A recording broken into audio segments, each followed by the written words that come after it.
আসসালামু আলাইকুম ভিউয়ার্স, এখন শুনবেন এইমাত্র পাওয়া আপডেট খবরগুলো।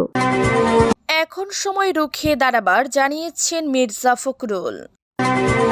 নির্বাচন সুষ্ঠু করতে পূর্ণ সক্ষমতা রয়েছে পুলিশের, জানিয়েছেন আইজিপি।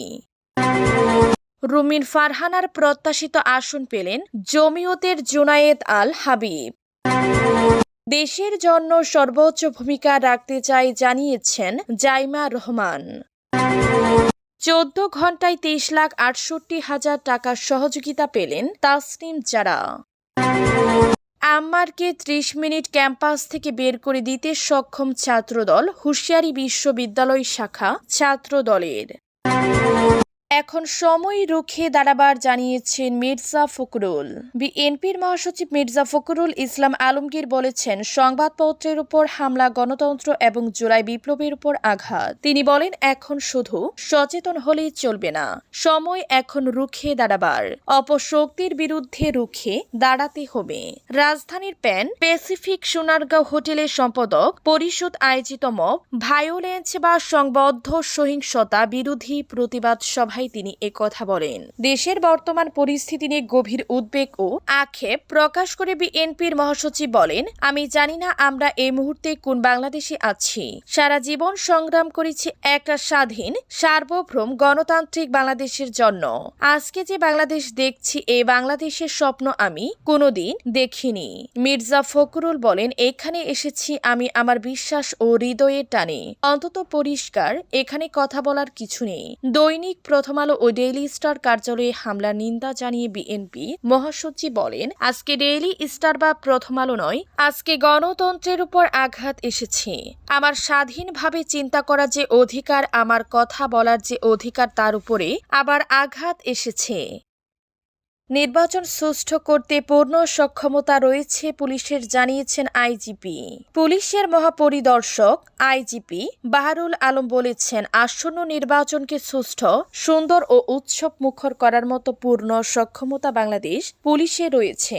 মঙ্গলবার সকালে রাজধানীর আগারগাঁওয়ে নির্বাচন ভবনে আয়োজিত গণভোট ও ত্রয়োদশ জাতীয় সংসদ নির্বাচন 2025 উপলক্ষে রিটার্নিং অফিসার ও মাঠ প্রশাসনের কর্মকর্তাদের সঙ্গে নির্বাচন ব্যবস্থাপনা বিষয়ক মতবিনিময় সভায় তিনি এসব কথা বলেন। এ সময় আইন শৃঙ্খলা পরিস্থিতি নিয়ন্ত্রণে রাখতে পুলিশ কঠোর প্রশাসনিক পদক্ষেপ গ্রহণ করবে বলে উল্লেখ করেন পুলিশের এই মহাপরিদর্শক। আইজিপি বলেন, জুলাই পরবর্তী সময়ে বাস্তব কারণে আইন শৃঙ্খলা রক্ষায় পুলিশকে নানা প্রতিকূল পরিস্থিতির মোকাবেলা করতে হয়েছে। তবে আমরা সেই অবস্থা থেকে বেরিয়ে এসেছি। নির্বাচনের আগে এ পর্যায়ে এসে আমি দৃঢ়ভাবে বিশ্বাস করি আইন শৃঙ্খলা রক্ষার ক্ষেত্রে আমাদের বাহিনী যথেষ্ট সক্ষমতা অর্জন করেছে।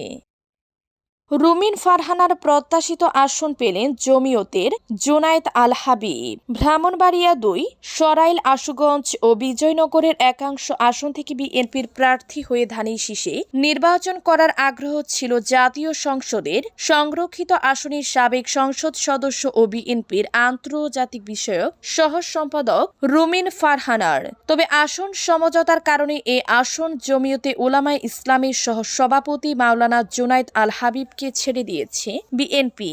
মঙ্গলবার 23 ডিসেম্বর গুলশানে দলীয় চেয়ারপারসনের রাজনৈতিক কার্যালয়ে আয়োজিত সংবাদ সম্মেলনে এ তথ্য জানান বিএনপির মহাসচিব মির্জা ফখরুল ইসলাম আলমগীর। এ সময় তিনি বলেন, দলের সিদ্ধান্তের বাহিরে গিয়ে যারা বিএনপি মহাসচিব বলেন, জমিয়তে উলামায়ে ইসলামের প্রার্থীরা যেসব আসনে নির্বাচন করবেন বিএনপি সেসব আসনে কোনো প্রার্থী দিবে না। এ সময় তিনি জনগণকে খেজুর গাছ প্রতীকে ভোট দিয়ে ধানের শীষকে শক্তিশালী করার আহ্বান জানান। দেশের জন্য সর্বোচ্চ ভূমিকা রাখতে চাই, জানিয়েছেন জাইমা রহমান। একজন দায়িত্বশীল নাগরিক হিসেবে দেশের জন্য সর্বত্র দিয়ে সর্বোচ্চ ভূমিকা রাখতে চান বিএনপির ভারপ্রাপ্ত চেয়ারম্যান তারেক রহমানের মেয়ে ব্যারিস্টার জাইমা রহমান। মঙ্গলবার 23 ডিসেম্বর ফেসবুকে দেয়া এক পোস্টে তিনি একথা জানান। তার সেই পোস্টে বিএনপির ভেরিফাইড ফেসবুক পেজ থেকে শেয়ার করা হয়। পোস্টে বিএনপির চেয়ারপারসন ও সাবেক প্রধানমন্ত্রী খালেদা জিয়াকে নিয়ে স্মৃতিচারণ করে জাইমা রহমান বলেন, দাদুকে নিয়ে আমার সবচেয়ে প্রিয় স্মৃতিগুলোর একটি হলো পরিবারকে আগলে রাখা একজন অভিভাবক হিসেবে আমি কতটা মমতাময়ী ছিলাম। আমার বয়স তখন 11। আমাদের স্কুলের ফুটবল টিম একটা টুর্নামেন্ট জিতেছিল আর আমি মেডেল পেয়েছিলাম। আম্মু আমাকে সরাসরি দাদুর অফিসে নিয়ে গিয়েছিলেন। আমি যেন নিজে দাদুকে আমার বিজয়ের গল্পটা বলতে পারি, তাকে আমার বিজয়ের মেডেলটা দেখাতে পারি। আমি খুব উচ্ছ্বসিত হয়ে গোলকিপার হিসেবে কি কি করেছি সেটা বলেছিলাম আর স্পষ্ট টের পাচ্ছিলাম দাদু প্রচন্ড মনোযোগ দিয়ে আমাকে শুনছেন। তিনি এতটাই গর্বিত হয়েছিলেন যে পরে সে গল্পটা তিনি অন্যদের কাছেও। আমি সবসময় জানতাম আমার দাদুর কাঁধে একটা দেশের দায়িত্ব। তবু আমার স্মৃতিতে দাদু হলেন পরিবারকে আগলে রাখা একজন মমতাময়ী অভিভাবক। লাখো মানুষের কাছে তিনি ছিলেন দেশের প্রধানমন্ত্রী, কিন্তু আমার আর আমার কাজিনদের কাছে তিনি ছিলেন দাদু। 14 ঘন্টায় 23,68,000 টাকা সহযোগিতা পেলেন তাসনিম জারা। ঢাকা 9 আসনের সংসদ সদস্য প্রার্থী ও জাতীয় নাগরিক পার্টি এনসিপি সিনিয়র যুগ্ম সদস্য সচিব ডাক্তার যারা নির্বাচনী তহবিল সংগ্রহ করেছেন।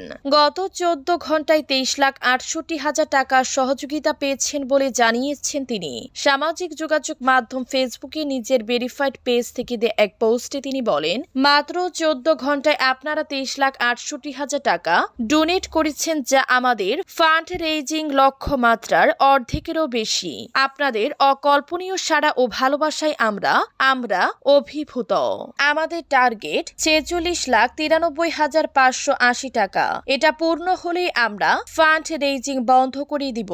তিনি আরো বলেন, একটি জরুরি আপডেট, আমাদের বিকাশ অ্যাকাউন্টের লিমিট আজ 2টার দিকে শেষ হয়ে গেছে। যারা এখনো অনুদান পাঠাতে চাচ্ছেন কিন্তু বিকাশ সমস্যার কারণে পাচ্ছেন না, তারা দয়া করে আমাদের ব্যাংক অ্যাকাউন্টে ডোনেট করবেন। আম্মানকে 30 মিনিটে ক্যাম্পাস থেকে বের করে দিতে সক্ষম ছাত্রদল। রাজশাহী বিশ্ববিদ্যালয় কেন্দ্রীয় ছাত্র সংসদের রাকসু জিএস সালাউদ্দিন আম্মানকে মাত্র 30 মিনিটের ব্যবধানে ছাত্রদল ক্যাম্পাস থেকে বের করে দিতে সক্ষম বলে হুঁশিয়ারি দিয়েছেন বিশ্ববিদ্যালয় শাখা ছাত্রদলের সিনিয়র সহ সভাপতি রাকিলুর রহমান সুহাগ। সোমবার দুপুরে বিশ্ববিদ্যালয় শহীদ বুদ্ধিজীবী স্মৃতিফলক চত্বরে তারেক রহমানের স্বদেশ প্রত্যাবর্তন উপলক্ষে স্বাগত মিছিল পরবর্তী সমাবেশে তিনি এ মন্তব্য করেন। এ বক্তব্যটি ঘিরে সামাজিক যোগাযোগ মাধ্যম ফেসবুকে সমালোচনা হচ্ছে।